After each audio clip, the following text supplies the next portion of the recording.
Hi, I'm Chanelle, one of the journalists at Manx Radio. Welcome to the latest edition of Manx Radio Newscast. Katie Sutherland, and I'm the Southern Community Fridge Coordinator. Maddy Porter. I'm here with two hats today. First hat being the co-op member pioneer for the Isle of Man. My responsibility is to work between the business of co-op and the local community in distributing their charitable monies, making the local organisations aware of those monies and how to access them so that we can support the good work that's going on in the island. And then secondly, I'm a volunteer at the Williston Community Fridge. Actually, let's start with the community fridges. Let's start with the Williston one. You know, how did the idea of it come about, and then how has it evolved into, you know, the southern one? Yeah, good question. So the fridge in Williston is hosted in a local church. Obviously, that church is in the middle of an established residential area, and therefore there are a good footfall of people in that area. And one of the aspects of a community fridge is that we reduce food waste. So to have the food coming to a fridge, you also want to have the food leaving the fridge. So it was a natural host venue to have the fridge in a community, an established community, where it would be easy to have people who would make use of the food that would be coming through that fridge. So the Williston fridge was easy to position, and in positioning that, another local church in the south of the island heard about that initiative, and again motivated to meet community need, already established in the local community, doing various community and family initiatives.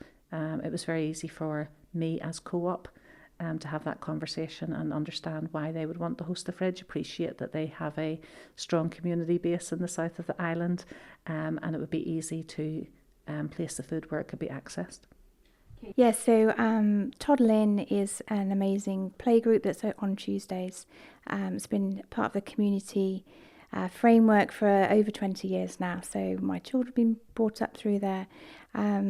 So to be able to partner with the co-op and Hubbub and release the second community fridge is a real privilege. We launched this week on Tuesday, great success. Really lovely team of volunteers that we're just training up. We want to build slowly, just try and establish something concrete, something solid for longevity, and just see where it goes. It's an exciting opportunity, so it's a real privilege to be part of it. Katie, if I can ask, you know, in terms, so you had the launch. How's it been? Have people started visiting the fridge yet? Any idea? So we opened on Tuesday, and it was a launch with the partners there. That was the open launch. The responses from the people there in the group, we have parents, carers, grandparents, there were childminders, all who actually, most of them we have a relationship with. They come in, week out. I think the initial response was, oh no, there's no need, give it to somebody else. But once we explained this food is literally going to waste. Yes, we want to prioritise those in most need.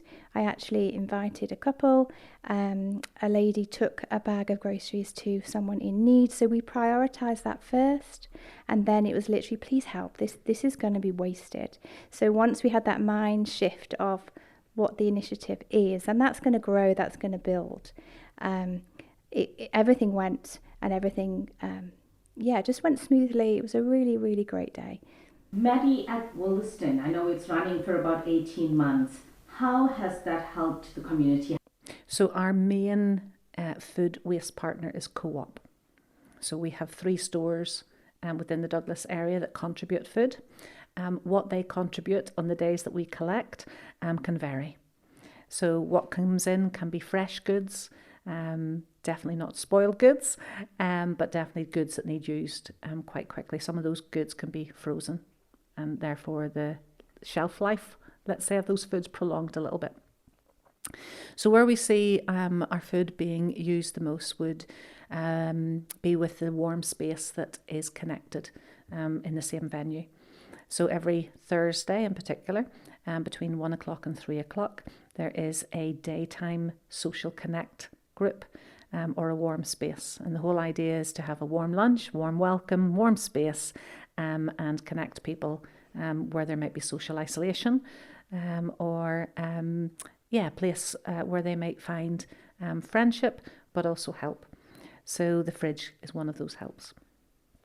If fresh food comes in and one of our volunteers in that warm space can use that food to make a meal for the warm space and are motivated to do so, then that can be one of the ways of using it. And so therefore the members of that group are benefiting. But equally, when that warm space is open, the fridge is open, and we have a footfall of people coming through from the community. They are some folks who would be more regular. Sometimes we can have messages from people through social media and the various communication outlets to say they need help, and we'll put together a bag of food. And by a bag of food, I mean things from the fridge, maybe some of those foods that we've frozen. But over the course of time, we've also developed a pantry. And the pantry is really stocked by people who are compassionate towards the situation that some people may find themselves in at the minute in regards to how far their money is stretching. And so we have a pantry that'll be full of store cupboard items. So to put together a bag of food that might be teas and coffees, pasta and pasta sauce, little children-friendly type snacks, fresh salad, some fruit and bread, picking up some milk at the local shop as we go past. That's what we would do, and we would deliver that as much as we had volunteer capacity to do. It's great knowing that there's another fridge in the south of the island. Obviously, if we have needs further afield, we can work together and partner with that. Another way that the food is being used, I'm trying to think now. Yes, on occasions, let's say, the weather's very challenging on the Isle of Man, isn't it, when it comes to having food delivered, and therefore some of our shops can find that they've got a double delivery of some fresh goods. That's really not going to sell, and therefore we find ourselves at times, say, with a basketfuls of bread. We have got a local nursery that's attached to the Williston venue, and we have a local school, and that is gratefully received. And it's a very simple relationship. We go down with our baskets of food, of bread. We knock on the school door and we say, can you distribute this? It sits in their foyer, and whoever needs that bread lifts it. So that's not being wasted, but I would imagine that that's also very helpful to some of those families. Still on you, Maddy. It's a two-part question. Firstly, about this initiative, it's not just an Isle of Man initiative, it's also a national initiative. So can you tell me about that? And also, I hear there's a third one coming, a third fridge coming. So the roots of the fridge initially is food waste. So there's an organisation called Hubbub. They are a charitable organisation that address global issues, and Co-op have partnered with Hubbub when it comes to the community fridges on the Isle of Man and nationally in the UK. It is a global issue, and the community fridges are a national project. So across the UK, including the Isle of Man, there's probably 600 fridges and growing. And the whole idea initially is to reduce the food waste. So there's a third of the food produced for human consumption is lost or wasted globally. So that's equating to 1.6 billion tonnes a year. It's a huge problem. So we're delighted to be able to partner with an organisation that's taken that initiative. So we have the funding for the 3 fridges. Williston established, South launched, and hopefully we will see one in the next couple of months. We have found a host venue, that's Jurby, and there's a Northern Community Partnership initiative. The coordinator of that has put forward a successful bid. She has a community coming through her venue day after day after day for various helps, various social connections, just building into the community, and therefore it was an excellent host to choose. So we hope that will launch in the next couple of months. Perfect. Now, Katie, what inspired you to get involved and contact contact co-op and or say, we're in the south and we'd also like to kind of open this up to the community here? Yeah, so I think just having a heart for the community, being part of Toddlin for so long, has, we've got connections there. And then I heard about the initiative, and I've seen from afar what was happening in Williston, and I thought, to be able to partner with the three southern co-ops. There was some work already done by some of our colleagues who were in the team. I just kind of jumped on board administratively, trying to pull this together and help. Let's launch and get systems in place. So just going around and speaking with the local managers in the three co-op stores, so encouraging, and just they really wanted to partner. They liked the idea. So to launch it is in an established setting already was just a natural thing. So yeah, just a joy to be part of it. And do you feel that, we spoke about some of the pressures that people are under, cost of living, you're seeing your money, you have to stretch it more. Are you anticipating to see maybe more people coming through, or even coming through, having a look, maybe taking something? So I think this is something we're just building slowly, and we'll see what the demand is and what the need is. The door is open, so there's no strings attached. It's just an open door between 10 till 11 on the Tuesday. We're also opening 12 till 1 on a Sunday. And the door is literally in the main building. You just come in the corridor and it's on the left. So people can come in and take what they would like, what they would need, without questions, without being asked. There obviously are people there at Toddlin if they want a warm space, tea and coffee, bring children, whatever. But yeah, I think we'll just see what the need is, how it builds, just build carefully. And then hopefully, we can expand depending on volunteers and just see which way it goes naturally. In terms of people, someone that's listening to this and maybe they would be keen to come through, but something's holding them back. Maybe I'm not sure how if I'm going to be welcomed or how I'll be welcomed, or I'm not too comfortable, speaking about my situation. Maybe just a few words just to encourage people. Yeah, I think really there's no agenda, there's no questions asked. It's literally, our heart initially is, this is a food waste initiative.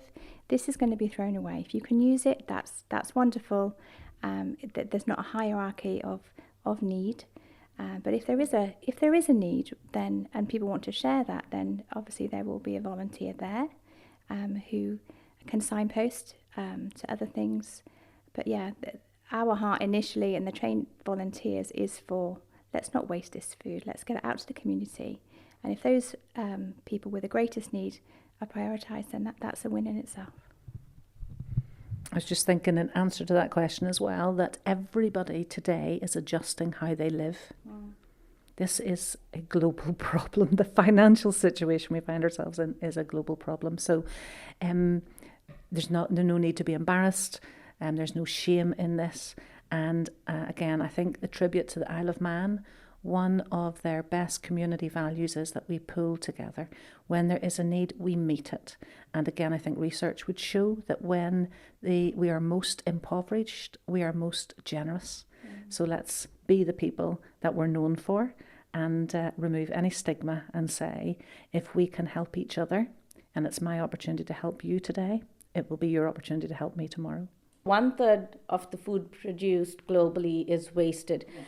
How important is it that we have these, you've been speaking about food wastage and stopping food wastage, or, decreasing food wastage. How important is it to have things like this? I think the whole problem of food waste is bigger than what we can imagine. So we've talked about some of the key figures there. But actually, we waste food ourselves. We buy too much, we store it incorrectly, we throw away leftovers, and we cook too much. So we're quite irresponsible in how we're attending, to that problem ourselves. So it's easy sometimes when we think about things as global problems, but actually they're individual problems as well that we can help address. So when we throw away our food, we're also wasting water. We're also wasting the energy that was taken to produce those things. You think about the packaging and the transport, etc. So there's significant environmental impact as well. And I think that's probably a very hot topic for a lot of people, is environment. And again, it's some of the small things can make the biggest difference. So with the food waste, I think everybody can get involved. I think it's something that we can educate our children about in school. If we were to adjust it, we could probably manage our finances a little bit more, address some of the other costs that are outside of our control. In addressing the issue of food waste, we're also contributing to solving other global problems and helping ourselves as a community as well live well and help build a better world together. Anyone listening to this, if they'd like to get involved, if they perhaps have extra food in their cupboards that they'd like to maybe donate to, how can members of the public get involved? Can they? Well, what I have seen at our Williston fridge. So let's talk about, as a volunteer, I have witnessed people bringing food from their fridges when they're going on holiday. It's natural, isn't it? Clearing out what you already have. And rather than it going to waste, it's coming into our fridge. And again, we are handling that with all of the food hygiene regulations. All of our volunteers are trained in how to transport and store and distribute food. So that's acceptable. We are... so if if you have stuff in your fridge that you're not going to use, please bring it, or your cupboards. We have experienced where members of a family have died, and as they've been clearing out the house, they've brought us the food from the cupboard, store cupboard items, which is excellent. We've had people go through and there's just little offers on. They've bought it and they've popped it in as well. A local allotment gave us a glut of vegetables once. A local school, obviously I think some primary schools may have growing food initiatives. So again, we have reaped literally the benefits of that, and we're actually exploring other avenues with other retailers. And somebody mentioned that there's a garden at the prison. So who knows? There's various avenues out there that we haven't explored, but it could be that you can open up one of those doors for us. If you're connected in that way, it could be that you could bring the food, or that you could arrange to be a collector, that you would go to a local store. 9 o'clock at night is for the co-ops, different times for different people. Pick up whatever is waste food, bring it, log it, store it, lock up and leave. That could be. Or it could be that somebody contacts us to say, I have a need, and you'd be available ad hoc to do that little journey down to wherever somebody may live with a bag of food. Oh, perfect. Would you like to add on there, Katie? Yes, I just think the possibilities really are endless. So obviously Williston is well established. We're learning some great hints and tips from you. We're building strongly, we're building well. There is training, as Maddy said, level 2 food hygienes, and just building team, lots of volunteers. So I think if people are interested, then let us know. There is a Facebook page with contact details, and just we'll just build together as a community and just see how it grows strongly. So exciting times. Thank you for making it to the end of the Little Manx Radio newscast. You are obviously someone with exquisite taste. May I politely suggest you might want to subscribe to this and a wide range of Manx Radio podcasts at your favourite podcast provider, so our best bits will magically appear on your smartphone. Thank you.